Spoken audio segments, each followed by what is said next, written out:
বন্ধুরা, আমি এর আগের ভিডিওতে টাটা মেডিকেল সেন্টারের ব্লাড সেন্টার এবং ফেজ 1 ফেজ 2 এর ভিডিও পাঠিয়েছি। ফেজ 1-এ ডক্টর দেখে এবং ফেজ 2-তে পেশেন্টরা সব অ্যাডমিট হয়। আমার ছেলে অস্টিওসার্কোমার পেশেন্ট, তো আজ আমি ছেলে নিয়ে ফেজ 2-এ সেকেন্ড ফ্লোরে ভর্তি আছি। তো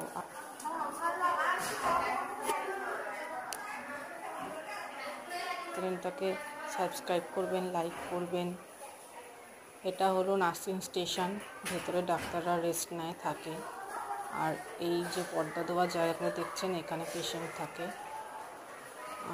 এই গ্রিন যে পর্দা দেওয়া জায়গাটা, এখানে আমার ছেলে অ্যাডমিট আছে। তো আপনারা সবাই আমার পাশে থাকবেন, এটাই আমার বলা।